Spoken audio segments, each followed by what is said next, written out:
On that cloudy afternoon, the wind seemed to whisper something no one could understand. The white curtains of the immense mansion swayed gently, and the sound of babies crying echoed through the marble hallways. Within that luxurious home, where gold decorated the walls and the chandeliers reflected light like diamonds, there was a pain that money couldn't erase. Eduardo, a millionaire businessman known for his coldness and determination, knelt on the floor of the children's room. He held a broken toy in his hands and stared into the void. He hadn't seen his children smile in months, not since the death of his wife, Helena, the woman who was the heart of the home. Since her passing, everything had changed. Silence reigned, even when the nannies tried to entertain the children with music and toys. The twins, Lara and Luisa, slept little, cried constantly, and refused to accept anyone's touch. 7 nannies had been hired in the last 3 months. All of them quit. None could handle the little ones' suffering. But that morning, something different happened. The doorbell rang. Eduardo, tired and with a drawn face, asked the security guard to answer. When the door opened, a simple woman appeared, dressed in modest clothes and with a serene look. Her name was Clara. She carried no fancy resumes or letters of recommendation from wealthy families, just a small backpack on her back and a peace that seemed to envelop everything around her. "Mr. Eduardo," she asked softly. "They said you're looking for someone to look after the girls." He looked her up and down, suspicious. He'd seen many applicants. They'd all given up. None had lasted more than a week, but there was something about her, something different. Maybe it was her calm way of speaking, or her gaze that conveyed a confidence he hadn't seen in a long time. "Come in," she replied without much hope. Clara walked through the mansion's hallways and stopped in front of the twins' bedroom door. The sound of their crying was deafening. The children screamed as if something was tormenting them inside. The other staff looked at each other, already accustomed to the scene. "Good luck," one of them murmured. But what happened next was unexpected. Clara slowly approached the children. She didn't say anything. She simply knelt before the crib and extended her hand. When her skin touched the girls, time seemed to stop. The crying stopped. The two of them looked at her, and for the first time in months, a shy smile appeared. The silence that filled the room was almost supernatural. Even Eduardo, standing in the doorway, felt something different. A light, inexplicable energy seemed to fill the room. "How did you do that?" he asked, surprised. Clara just smiled, looking at the children. "I didn't do anything, sir. Sometimes love speaks a language only hearts understand." That sentence echoed in Eduardo's mind for days. In the following days, something extraordinary began to happen. The girls began to sleep better. They laughed often. They played. Even the flowers in the garden, which had been wilted for weeks, seemed more alive. Clara always arrived early. She cared for the children with an almost maternal affection. There was no rush, no impatience. Eduardo watched from afar, intrigued. He was a rational man, accustomed to numbers, business, and results. He didn't believe in miracles, but what he saw every day seemed to defy all logic. One afternoon, as he entered the playroom, he saw a scene that made him stop at the door. Clara was on her knees, teaching Lara how to join her hands in prayer. "Close your eyes, my love. Now talk to your mommy in heaven," she said softly. Eduardo felt a tightness in his chest. This touched him deeply. It had been so long since he himself had spoken to God. It was then that he realized Clara was not just a nanny. She carried with her a light that seemed to heal invisible wounds. But not everything would be easy. One night, Eduardo woke up, startled. The children's monitor showed a strange image, a soft light emanating from the room. He ran to it, his heart racing. When he opened the door, he froze. Clara was sitting between the 2 girls, who were sleeping peacefully, but an inexplicable brightness enveloped the trio like a halo. The air was fragrant, and the atmosphere held a peace he'd never felt before. Eduardo watched for long minutes, unsure of what to think. Was this real? A dream? The next day, he decided to talk to her. Clara, last night, there was a light in the room. What was happening? She smiled, unafraid. When love is pure, sir, it shines. And sometimes God chooses simple moments to show his presence. These words touched Eduardo deeply. But something inside him still resisted. Part of him wanted to believe. Part of him was afraid of getting caught up in something he couldn't explain. The days turned into weeks, and the bond between Clara and the girls grew stronger. Even the servants began to comment. "It seems she brings peace to this house," one of the cooks said. Eduardo noticed that the atmosphere in the mansion had completely changed. His daughter's laughter echoed again. He himself began to smile more. But one night, something would happen that would change everything and make him see with his own eyes that the impossible really could happen. It was a cold dawn. A storm was raging outside. Lightning lit up the sky. Suddenly, a deafening clap of thunder woke the girls in tears. Eduardo ran to the bedroom, but Clara was already there, holding the little ones in her arms. She began to sing a soft song, one he had never heard before. Her voice seemed to soothe even the sound of the rain. It was at that moment that everything happened. The lights in the house flickered. The wind blew hard, and before Eduardo's eyes, a luminous figure seemed to appear behind Clara, something like a divine presence. He fell to his knees, overcome with emotion, unsure whether to cry out of fear or gratitude. When it was all over, silence returned. The girls slept peacefully, and Clara, still serene, just looked at him and said, "Now do you believe?" Eduardo couldn't answer. He just hugged her, crying. That night, he understood that there are things money can never buy, and that some angels don't have wings, just a heart willing to love. And as the wind blew again outside, he looked at his daughters and realized his life had been touched by the inexplicable. In the days that followed that stormy night, something felt different inside the mansion. The air, once heavy, now had an indescribable lightness. The sound of the girls' laughter echoed through the hallways like a new melody, as if life had decided to return to that place forgotten by joy. Eduardo, however, was still torn between what he had seen and what he believed was possible. He was not a man of faith. He had grown up believing only in effort, work, and numbers. He believed that everything had a logical, rational, concrete explanation. But after that night, his certainties began to crumble. He remembered the image perfectly. Clara, with the children in her arms, enveloped by a soft, warm light, a peace that could not be described, only felt. For days, he tried to rationalize the event. He thought of reflections, power outages, hallucinations brought on by fatigue, but deep down, he knew what he saw was real. And somehow he sensed that this woman carried something he didn't yet understand. One morning, as he went down to breakfast, he heard one of the staff say, "Sir, the nanny is in the garden with the girls. They've been laughing for over an hour." Eduardo approached the window and, as he looked, what he saw left him speechless. Clara was sitting on the grass, with the little ones in her lap. The sun was beating down on them, and a blue butterfly was gently perching on her shoulders. The twins reached for her with their little hands, and Clara just smiled, allowing the moment to unfold. It was as if nature itself was reaching out to her. Eduardo felt a shiver run down his spine. Something was pulling him closer to the scene. He descended the steps slowly, trying not to make a sound, but Clara somehow seemed to sense his presence. He turned and smiled, a calm, welcoming smile that seemed to say, "It's all right, sir." He approached. "The girls are better," he said, unsure how to start a conversation. Clara nodded. "Yes, they're healing. But not just them, Mr. Eduardo. This house, too."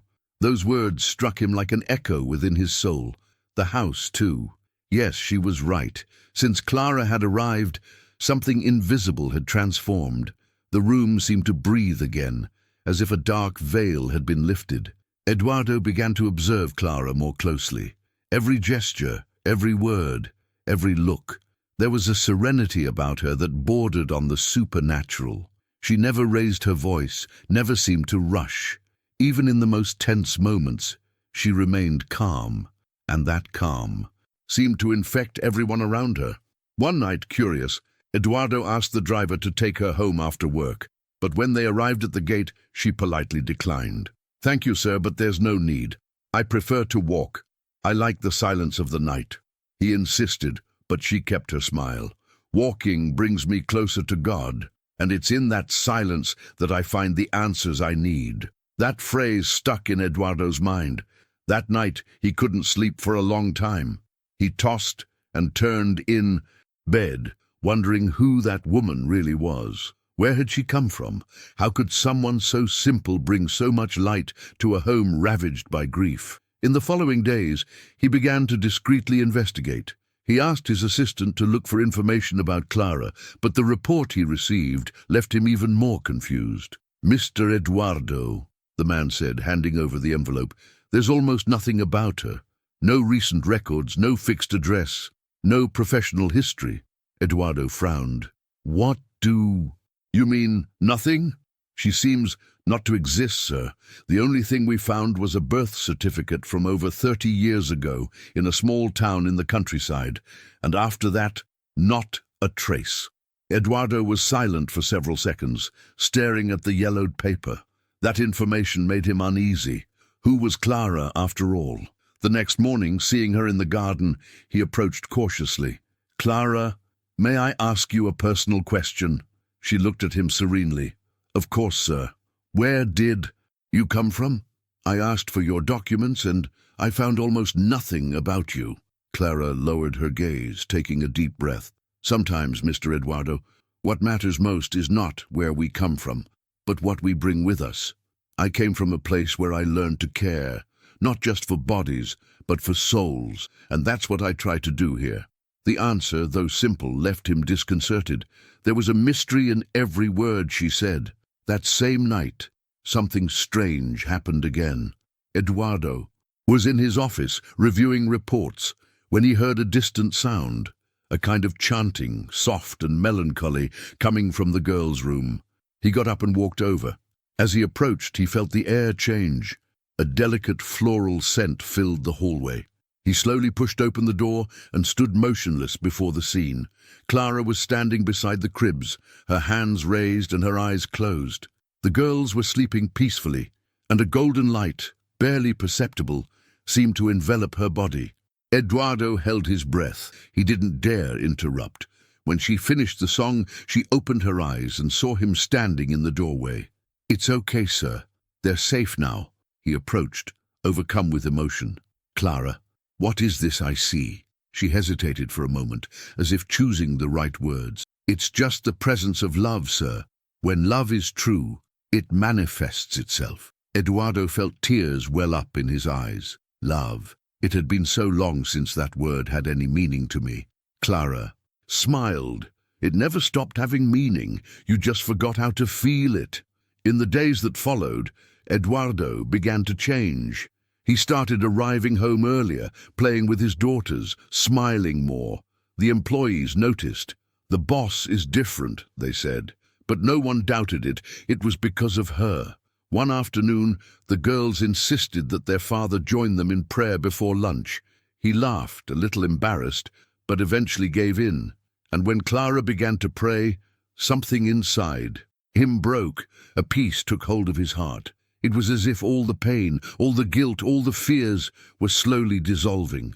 After the prayer, he looked at Clara and said, "I don't know what you have, but everything changes when you're around." She looked at him tenderly. "It's not what I have, Mr. Eduardo. It's what God allows me to convey." Eduardo spent the night awake thinking about those words. It was as if she were a channel between heaven and earth, but something still intrigued him. The feeling that Clara was hiding a secret.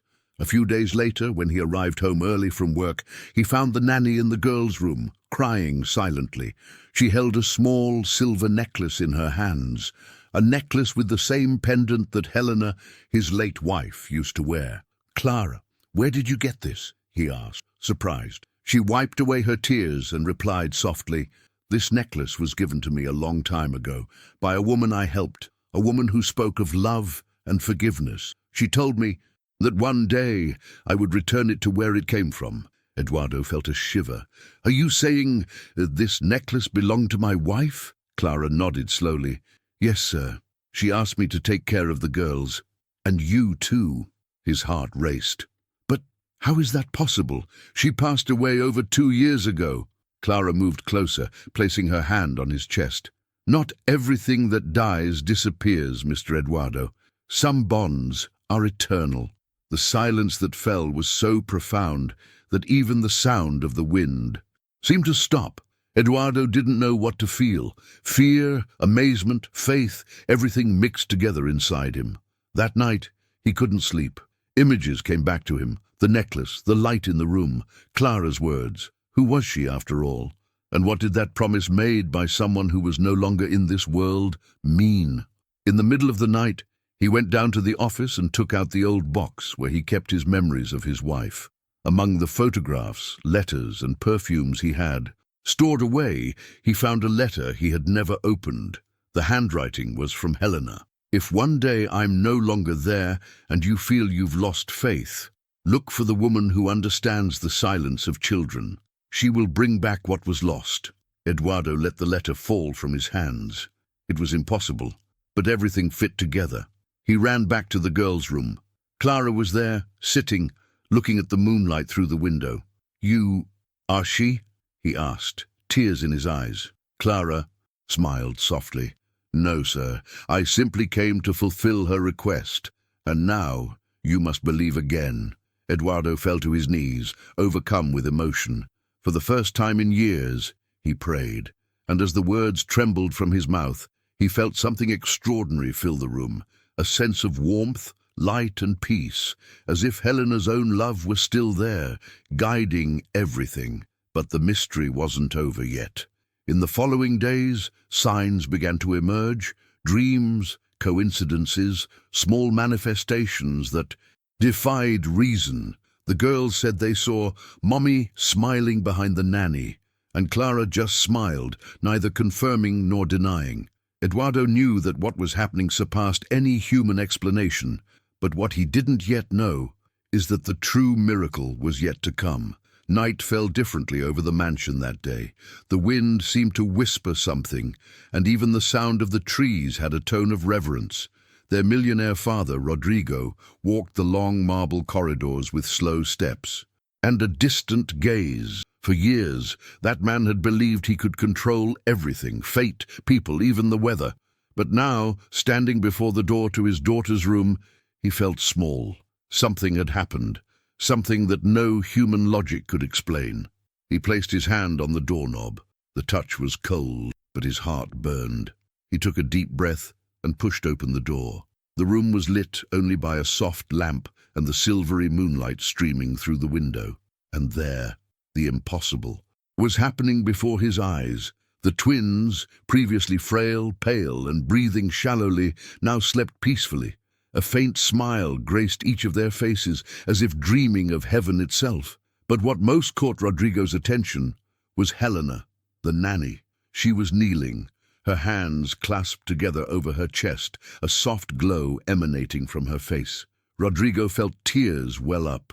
It was as if the air inside was different, lighter, warmer, filled with an energy that made his heart beat with hope. He moved closer, almost unwilling to break the moment. Helena, he whispered, what happened here?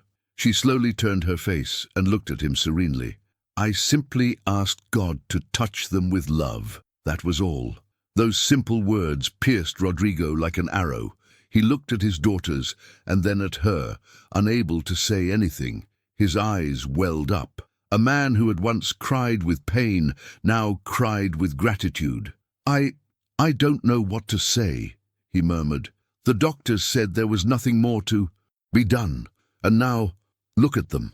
Helena smiled, a tear sliding silently down her cheek. What men can't do, God can, she replied softly. Sometimes he just waits for someone to have enough faith to ask. Rodrigo felt his legs weaken and fell to his knees beside her. In that moment, he was no longer the businessman, the entrepreneur, the millionaire. He was just a father facing a miracle. I didn't believe in anything, he confessed. I thought everything in life could be bought. But this is priceless. Helena placed her hand over his and said, "The true treasure is where the heart rests." Silence filled the room, but it was a sacred silence. A soft scent, like that of wildflowers, filled the air. Rodrigo lifted his face, feeling something invisible envelop him. He knew, without understanding, that he was before something divine. In the following days, medical tests confirmed the impossible. The girls were completely cured. No sign of the disease that consumed them. The doctors, incredulous, asked what had been done. Rodrigo simply replied, "It was faith." But deep inside, he knew it was more than that. It was as if Helena had been sent to remind him of something he had forgotten, the power of surrender. The weeks passed, and Rodrigo began to change. He left behind endless meetings and cold dinners. He began spending time with his daughters, something he hadn't done in years. He played with them, took them for walks, laughed like a man rediscovering life. Helena remained by her family's side, discreet and kind. She never sought recognition. Her joy lay in serving, in seeing the light in the children's eyes, in feeling she was accomplishing something greater than any salary. One day, Rodrigo called her into his office. "Helena, I need to thank you. Everything I have would not be enough to repay you for what you did." She smiled humbly. "I didn't do anything alone, sir. I simply asked with my heart. God did the rest." These words echoed in Rodrigo's mind for days, and it was then that he made a decision. He would sell part of his business and create a foundation, an institution dedicated to caring for underprivileged children, especially those struggling for health and hope. He named the institution Light and Hope, in honor of his daughters, and without Helena knowing, he included her name among the founders. On the day of the inauguration, Rodrigo looked around and saw dozens of smiling children, volunteer doctors, nurses, mothers, crying with gratitude, and there she was, Helena, watching from afar with that same serene smile. "You changed my life," he said, approaching, "but more than that, you taught me to see what's truly important." Helena replied with the calm that only those with true faith possess. "It wasn't me, Rodrigo. It was God who touched us all." At that moment, a child began to cry in the nursery. A distressed mother held her in her arms. The baby was pale and weak, and the doctors were preparing to take her to the hospital. But Helena approached. She excused herself, placed her hand on the child's chest, and closed her eyes. Time seemed to stand still. Rodrigo watched in silence, his heart racing. Suddenly, the baby stopped crying. A different sound filled the room, the sound of soft, calm breathing. The mother began to cry, holding her son as if he were the miracle itself in her arms. Helena opened her eyes and smiled. Rodrigo was crying too. He knew in that moment that it was no coincidence. There was purpose. That night, back at the mansion, Rodrigo wrote in his diary, "Today I understood that there are hands that heal because they have been blessed by God. There are eyes that see the invisible because they have learned to see with their hearts. And there are people who pass through our lives only to remind us that heaven still moves among us." The girls slept peacefully, moonlight streaming through the windows, and a light breeze moved through the room. Rodrigo closed his eyes and gave thanks. Deep down, he felt something, a presence, a breath, an invisible touch. It was as if God were saying, "Now you understand." And for the first time in a long time, the millionaire smiled silently, feeling his heart light, full, and finally alive. The next morning brought with it a different silence. The mansion felt breathable, as if in tune with the new rhythm Rodrigo felt in his own life. The sun timidly streamed in through the large windows of the twins' bedroom, casting soft shadows. On the rug where they played with their teddy bears, Rodrigo watched their every gesture, every smile, and every curious look, and felt his heart expand with a mixture of gratitude and disbelief. He had never imagined life could be so intense, so full of meaning. Helena entered slowly, almost floating, carrying the aura of serenity that Rodrigo was still trying to comprehend. She smiled at him, and he realized that her smile held something beyond the human, something he felt deep within his soul. "Good morning, Mr. Rodrigo," she said in a soft, warm voice. "Did you sleep well?" Rodrigo shook his head, unable to respond immediately. Each word seemed insufficient compared to what he was experiencing. Finally, he let out a deep sigh. "I don't know if I'm awake or still dreaming. Everything feels different now." Helena approached, lightly touching his arm. "What you feel isn't confusion, it's transformation. You saw the impossible happen before your eyes. This changes everything." He looked away at the garden. Every leaf seemed greener, every flower more vibrant. Every sound, the birdsong, the wind in the trees, his daughter's laughter, was as if the world had gained a new intensity, a dimension he had never experienced. He realized he was learning to feel life in a way that went beyond any wealth or power money could buy. In the following days, Rodrigo dedicated himself entirely to his daughters. Every laugh, every gesture, every word they spoke were treasures he treasured in his heart. Helena was still present, always discreet, but with an energy that made everything lighter and safer. He realized there was something rare about the nanny, something that seemed to touch the divine in a subtle but undeniable way. One afternoon, while they were playing in the garden, Maria ran up to Rodrigo, her eyes shining. "Daddy, did you know she can see things we can't?" she said, pointing at Helena. Rodrigo felt a shiver run down his spine. He knew his daughter was right. There was something about Helena that transcended the human, something he couldn't yet name. "Yes, my love," she replied, trying to keep her voice steady. "But what she does is good. It's love." Helena simply smiled, needing no words. Rodrigo sensed he was witnessing something greater, something beyond human understanding. Rumors about the miracle in the mansion began to spread quietly through town. Neighbors commented on inexplicable changes in the girls, on Helena's almost sacred presence, and on the wealthy man who seemed to have discovered something no amount of money could buy: true faith. Rodrigo realized his life could never continue as before. He decided to open the doors of his home to other families facing similar situations. At the first meeting, children with various health problems played timidly in the garden. Some were crying, others just watching. Helena walked among them, gently touching each one, always with that serene gaze that radiated trust and love. A mother approached Rodrigo, her eyes red from crying. "Do you really believe something like this could happen to me?" she asked, almost without hope. Rodrigo looked into her eyes, remembering his own pain and disbelief weeks ago. "Believe," he replied firmly. "When love and faith come together, the impossible becomes possible." Suddenly, one of the children began to tremble, breathing irregularly. Volunteer doctors and nurses rushed in, but Helena gently entered, placed her hands on the child's chest, and began to pray softly. Rodrigo, on his knees, felt every beat of the child's heart, every sigh, every suppressed tear. Time seemed to stand still, and then, miraculously, the child calmed down, breathing normally. A collective sigh filled the room. The mother, in tears, hugged her son, murmuring words of gratitude. Rodrigo wept silently, realizing he was witnessing something that could never be explained by logic or science alone.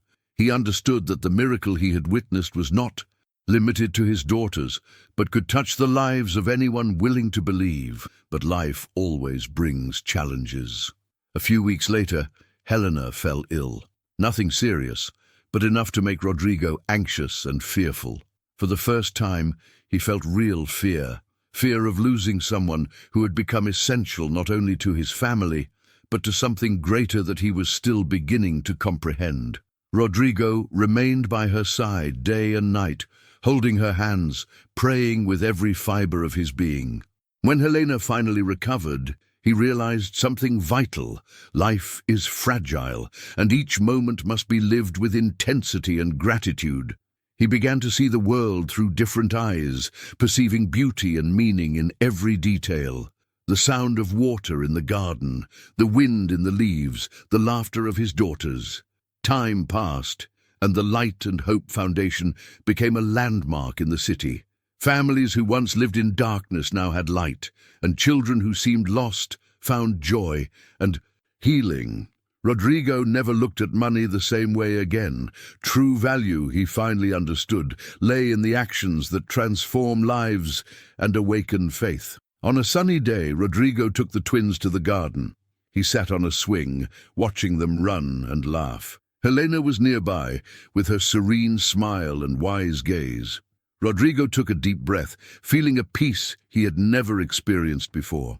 For the first time, he felt complete. "Helena," he said, overcome with emotion, "you changed everything. My life, my family, so many other lives." She just smiled. "It wasn't me. I was just an instrument. True strength lies in the faith, love, and hope we carry." Rodrigo closed his eyes, took a deep breath, and felt each beat of his heart in tune with the world. For the first time, he understood the true meaning of life. The miracle wasn't just in the girls, nor just in Helena. The miracle was in every gesture of love, in every prayer said with faith, in every heart willing to believe that the impossible could become reality. As the sun set, tinting the sky with golden and orange hues, Rodrigo held his daughters in his arms and made a silent promise. "I will dedicate my life to spreading this. Faith, hope, and love. Nothing will be more important than that." He looked at Helena and said, "Thank you for everything." She replied calmly, "Whatever you do from now on will be the greatest thanks anyone can give to God." Rodrigo smiled. The miracle had happened, but he knew the story didn't end there. It was just the beginning of a life dedicated to faith, love, and hope, a life that now had a purpose far greater than he could ever imagine. The twins' laughter echoed through the garden, mingling with the birdsong and the wind in the trees. Rodrigo felt such intense emotion that it seemed the whole world vibrated with him. He knew he would never be the same. Everything had changed forever, and he was ready to face the future, guided by faith and love. If you felt the power of this story, leave a comment telling us how it touched your heart. Like to spread hope and share with someone who needs to believe in miracles. Subscribe to the channel and follow stories that show that faith, love, and hope can transform lives in incredible ways.